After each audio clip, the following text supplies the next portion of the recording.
Perkenalkan, nama saya Rifka Raisana dari kelas 4903 program studi D3 Sistem Informasi. Kali ini saya akan menjelaskan soal 1 dan soal 2 dalam pelajaran Alpro dan bahasa pemrograman Java. Untuk soal 1 ini adalah penghitungan berat buah. Ya, jadi codingannya akan seperti ini.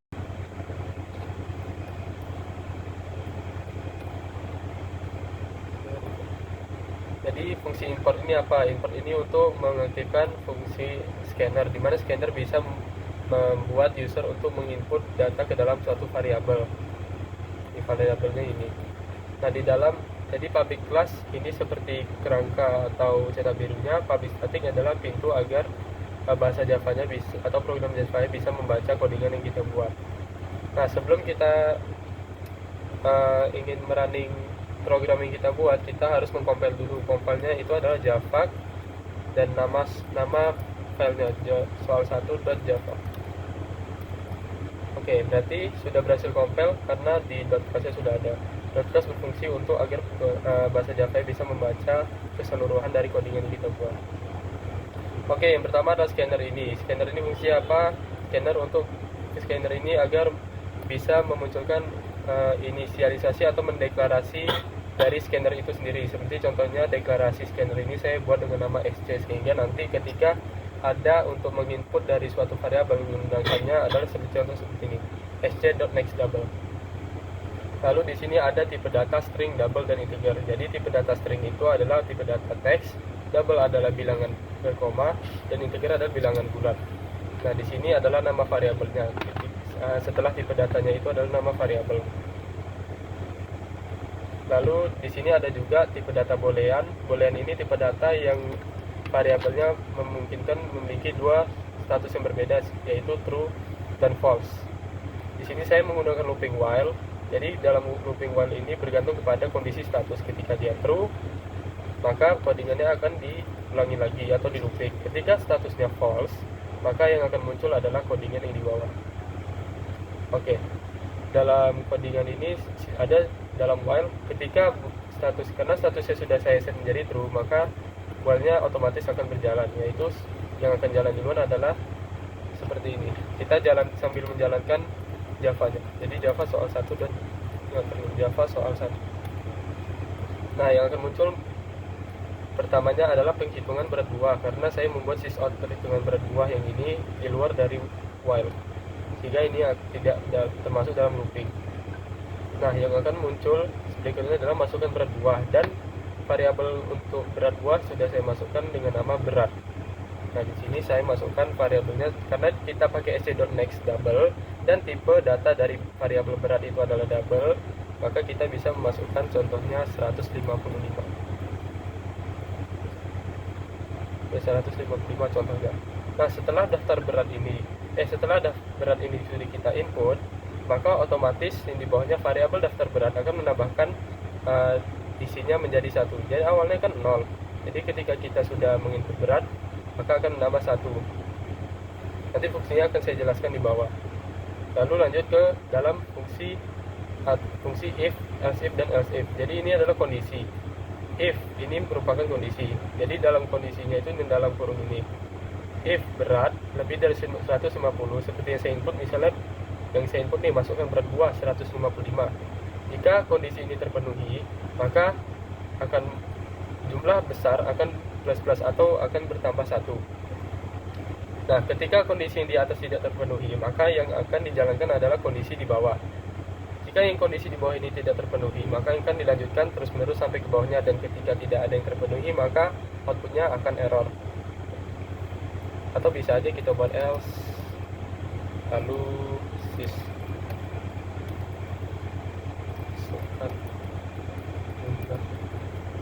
lebih dari 1. Gitu. Bisa seperti ini ketika perkondisian tidak memenuhi dari ketiga kondisi ini. Jadi yang pertama itu beratnya ketika yang kita input lebih dari 150, berarti dimulai dari 151. Kondisi yang kedua, ketika yang di atas tidak terpenuhi, adalah berat ketika lebih dari 99, berarti lebih dari 100, berarti dimulai dari 100. Lalu ketika yang kedua ini tidak berjalan yang di atas, nanti else if di bawah akan berjalan, yaitu berat kurang dari 99 dan berat lebih dari 1. Jadi range-nya dari 1 sampai 99 itu terhitung sebagai jumlah kecil. Jadi contoh saya masukkan 155. Nah, nanti akan muncul lagi sysout input lagi y atau n. Nah, karena di sini saya menginisialisasikan jadi di sini variabel jawab saya buat input, tipe input. Maka di sini kondisi statusnya bergantung kepada teks input jawab yang kita buat tadi. Misalnya di sini saya buat jawab dot equals ignore case. Nah, apa itu equal ignore case? Equal ignore case adalah dimana ketika kita menginputkan isi dari variabel yang berupa teks, bisa dalam teks yang kapital dan bisa teks kecil. Jadi contohnya di sini saya buat dalam tanda kutipnya adalah y. Jadi ketika saya menginput y kecil pun, maka statusnya akan bersifat true. Oke, coba saya enter ya di sini. Oke, berarti dia akan melooping atau mengulang kondisi yang dari awal lagi, mengulang program yang ada di atas lagi, dari atas lagi. Nah, di sini misalnya saya ingin menginput 155 lagi. Oke, dan menginput yang jumlah kecil deh, 99. Nah, untuk mengintikan program harus kita bisa mengetik selain dari y, contohnya n. Nah, di sini akan ada logika if lagi. Ketika di sini sama seperti yang di atas tadi ya, berkondisi ini ketika yang di atas tidak terpenuhi, maka yang di bawah akan dijalankan sampai akhirnya ketemu di bawahnya perkondisian yang memenuhi persyaratannya. Jadi seperti contoh dari hasil ini, jumlah buah yang di entry adalah 3. Jadi gimana caranya ngebuat subtotal dari dari semua total jumlah berat yang sudah kita input, yaitu dari daftar berat tadi. Karena daftar berat tadi sudah saya buat, setiap kita menginput berat, berarti daftar beratnya bertambah 1. Dan yang diprioritaskan muncul itu adalah ketika jumlah mana yang lebih banyak kita input. Jadi saya tadi menginput jumlah besar yaitu 155 sebanyak 2 kali, dan jumlah buah yang kecil 99 tadi itu hanya 1. Jadi yang diprioritaskan muncul adalah yang 155. Gimana bisa muncul? Karena dari perkondisian ini. Nah, ketika jumlah kecil kalah besar ketimbang jumlah besar, maka di bawahnya lagi, ketika jumlah sedang kalah juga daripada jumlah besar, maka akan dijalankan lagi di else if. Di sini akan dibaca, contohnya jumlah besar lebih dari jumlah kecil. Benar, karena jumlah besar tadi saya input 155-nya sebanyak 2 kali, dan jumlah besar lebih dari jumlah sedang. Benar, karena jumlah sedang tadi tidak ada saya input apa-apa, dan jumlah besar itu tadi saya input 2 kali, berarti 2 lebih dari 0. Maka yang akan jalan adalah di dalam dari perkondisian as if yang jumlah besar. Kayak gini. Jadi yang muncul adalah jumlah buah yang di entry, berarti daftar berat, berarti berapa banyak kita sudah mengentry. Lalu sysout-nya ini bawahnya lagi hanya memunculkan jumlah besar atau variabel jumlah besarnya. Karena di sini kita menginput 155-nya 2 kali, berarti jumlah besar di sini ditambah sebanyak 2 kali. Oke, kita lanjut ke soal 2 dari Java. Di sini kita akan mengcompile dulu Java soal 2 dari Java. Harus sesuai namanya, nggak boleh salah. Dan untuk di soal 2 ini kita akan menjelaskan mengenai warna bola dan jumlahnya sesuai dengan warnanya. Yang pertama itu seperti yang tadi udah saya jelaskan, scanner itu untuk apa, lalu ini cetak birunya, dan ini untuk gerbang agar program Java bisa membaca bisa membaca program yang kita buat. Di sini ada string warna. Nah, string ini khusus untuk yang berupa teks, integer khusus untuk yang bilangan bulat. Jadi sini saya buat 0 dulu karena nanti kita akan menambah-nambahkan di dalam perkondisian if dan perulangan while-nya. Di sini sama kayak tadi, boolean status equals true. Berarti while-nya bergantung kepada status yang bersifat true. Di dalam ketika statusnya sudah saya buat true dari awal, maka yang akan jalan adalah jika saya jalankan Java soal 2, dia akan jalan. Nah, akan muncul masukkan warna bola merah, kuning, biru. Di sini adalah warna sama dengan ec.next. Berarti yang harus kita masukkan itu berupa tipe data string atau teks. Lalu sysout println yaitu masukkan jumlah bola. Nah, di sini sifatnya integer. Integer berarti hanya bilangan bulat. Nah, di sini juga nggak bisa ngasal diisi ya yang di dalam merah kuning birunya, karena di perkondisian if-nya sudah saya buat khusus untuk M, K, dan B. Maka ketika lain dari itu dia tidak akan menghasilkan apapun. Contohnya misalnya saya masukkan M, lalu di dalam perkondisiannya, di dalam ini belum ke perkondisian, kita memasukkan jumlah bola, misalnya jumlah bola merahnya ini kita buat 4. Nah di sini akan langsung pergi ke input lagi ya atau N. Di sini ketika kita memasukkan warna, maka di perkondisian ini sudah membaca. Tadi kita masukkan teks apa M, berarti yang akan jalan perkondisiannya yang terpenuhi adalah ini, warna dot equals ignore cache. Seperti yang saya jelasin tadi, equals ignore cache berfungsi untuk membaca teks, maupun itu teks yang kapital ataupun teks yang tidak kapital atau teks kecil. Sini M, jadi masukkan M, berarti yang jalan adalah variabel M akan dijumlahkan sesuai dengan inputan dari variabel bola yang kita masukkan. Berarti nanti variabel M akan berjumlah 4 karena variabel M yang awalnya 0 sudah kita tambahkan dengan variabel bola yang kita inputkan 4, berarti M-nya di sini 4. Nah, kalau misalnya kita mau melanjutkan codingan lagi, berarti codingan di Java seperti ini. Sysout input lagi ya atau N untuk tampilan, lalu ada string jawab underscore status. Kali ini saya buat jawab underscore status dengan sc.next, berarti di sini bisa di input.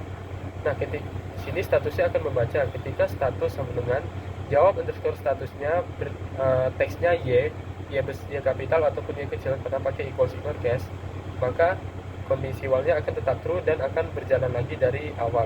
Tetapi ketika saya menginput selain dari y, maka while-nya akan langsung statusnya berubah menjadi false, maka akan langsung memunculkan hasil akhir.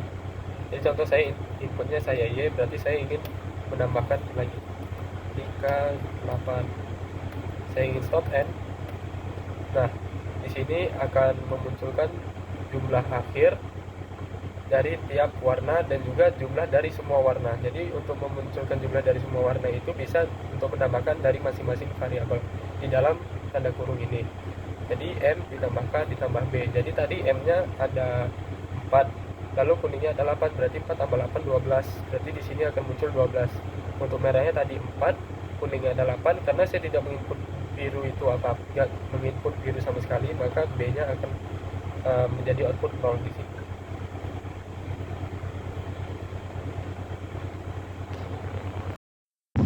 Nah, kali ini saya akan menjelaskan algoritma dari Flowgorithm ini. Yang pertama itu dimulai dari main untuk memulai programnya. Lalu ada 3 buah deklarasi, yaitu yang pertama itu ada deklarasi untuk tipe data integer, yaitu jumlah kecil, jumlah sedang, jumlah besar, daftar buah dan berat. Yang kedua adalah deklarasi boolean yang nama variabelnya status. Yang ketiga ada tipe data string yang variabelnya bernama jawab. Lalu di bawah itu untuk inisialisasi per variabelnya, yaitu daftar buah sama dengan 0, jumlah besar sama dengan 0, jumlah sedang sama dengan 0, jumlah kecil sama dengan 0, dan status bersifat true. Kenapa harus diinisialisasikan? Agar ketika dijumlahkan nanti tahu datanya itu akan pergi ke variabel yang mana dan sudah dibuat hasilnya itu dimulai dari berapa. Nah, lalu status while-nya itu akan bersifat true. Nah, kelihatan di sini prosesnya, yaitu dari yang awalnya itu adalah output masukkan berat buah, berarti di sini akan muncul nanti masukkan berat buah. Lalu kita akan menginput beratnya. Misalnya kita menginput beratnya nanti bebas dari kita karena ini sifatnya input. Lalu ada daftar buah sama dengan daftar buah plus 1. Berarti setiap kali kita menginput, daftar buah akan menambahkan 1 ke variabelnya. Nah, lalu di bawahnya ada perkondisian, ada berat sama dengan 150, ada berat sama dengan 99, dan berat kurang dari 99. Yang dimana ini penjelasannya sama seperti yang di codingan tadi, yaitu ketika syaratnya terpenuhi maka di dalam if-nya akan jalan. Nah, contoh paling mudahnya ketika kita menginput 155, berarti beratnya lebih dari 150, berarti dia masuk ke kategori jumlah besar. Berarti ketika beratnya sudah memenuhi syarat berat lebih dari 150, maka ini akan jalan if berat lebih dari 150 dan akan memberikan jumlah plus 1 ke dalam jumlah besar atau ke dalam variabel jumlah besar. Dan setelah ditambahkan ke situ, maka nanti akan ada muncul lagi output, input lagi y atau n. Maka di sini kita akan menginput dari variabel jawab. Nah, ketika jawab sama dengan y, maka statusnya akan true, dan ketika true maka while-nya akan berulang dari awal lagi. Codingan dalam while akan diulangi dari awal lagi. Tapi ketika false maka dia ketika false atau kita jawabnya selain dari selain dari huruf Y, maka dia akan langsung booleannya bersifat false. Nah, karena while-nya bergantung kepada status, yang dimana status awalnya true, ketika kita menginput selain Y, maka dia akan langsung false, langsung memberikan hasil, yaitu perkondisian lagi. Tadi kan kita misalnya input 155 nih. Nah, misalnya kita input 155-nya ada sebanyak 2 kali, dan menginput 100-nya ada 1 kali. Berarti yang diprioritaskan adalah hasil, yaitu 155. Maka ya outputnya akan seperti ini. Outputnya akan jumlah buah yang di entry dan daftar buah, lalu output jumlah buah yang di entry sama dengan berat sejumlah dan jumlah besar. Berarti akan muncul adalah dua data jumlah besar, karena yang diprioritaskan adalah jumlah yang paling banyak dari variabel jumlah besar, jumlah kecil, atau jumlah besarnya. Lalu ada untuk tugas yang kedua, yaitu dimulai dari main. Maka nanti kita sama kayak tadi mendeklarasi tipe data integer, string, dan booleannya. Lalu di sini kalau untuk yang kasus yang ini kita harus atau menginisialisasikan variabel M, K, dan B-nya. Kenapa variabel warna dan jawab status tidak diinisialisasikan? Karena itu kita bisa menginput, dan ketika dia tipe datanya string, biasanya ketika kita menginput kita tidak perlu menginisialisasikan dahulu dia dimulai dari mana. Maka ketika status sama dengan true, ini sama menggunakan while juga. Maka ketika statusnya masih bersifat true, akan jalan output masukkan warna merah, kuning, atau biru, karena variabel ini sesuai dari if yang di bawah. Ada warna sama dengan tanda kutip M, berarti berupa teks.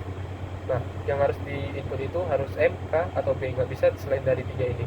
Ketika kita sudah menginput, contohnya M, maka akan muncul output masukkan jumlah bola. Maka input bola, kita akan menginput jumlah bolanya, yaitu ini bersifat integer, berarti dia angka. Misalnya kita masukin 4. Nah, nanti akan dibaca lagi perkondisian. Misalnya tadi kita masukkan M, berarti yang akan jalan adalah warna sama dengan M. Nah, ketika kondisinya terpenuhi, maka yang akan jalan di dalam perkondisian adalah tipe data integer variabel M akan ditambahkan dengan jumlah bola yang kita input tadi, yaitu 4. Berarti untuk bola M akan yang dari awalnya 0 akan menjadi 4. Nah, setelah sudah dijumlahkan, maka nanti akan muncul lagi seperti yang tadi, input lagi Y atau N. Maka nanti ada input jawab status. Di sini nama variabelnya saya bedain. Nah, di sini nama variabelnya jawab status. Ketika jawab status Y atau Y kecil, maka ketika Y, maka statusnya akan masih true, atau boolean statusnya true. Nah, ketika true akan mengulangi lagi codingan yang dari awal tadi, atau bisa menginput ulang. Tapi ketika kita menginput selain Y, contohnya seperti N, maka nanti status false atau langsung berhenti perulangannya, maaf. Nanti loopingnya akan berhenti. Nah, ketika berhenti akan langsung memunculkan output atau hasil akhir, yaitu output total bola yang di entry, yaitu perjumlahan antara M, K, B. Berarti ini hasil dari semua total bola yang kita entry. Lalu di bawahnya ada output khusus untuk yang variabel merah, ada khusus yang variabel K atau kuning, dan di bawahnya lagi ada khusus untuk B. Maka yang muncul di sini adalah intinya variabel jumlah dari variabel M, K, dan B, lalu ada variabel M, variabel K, dan variabel B.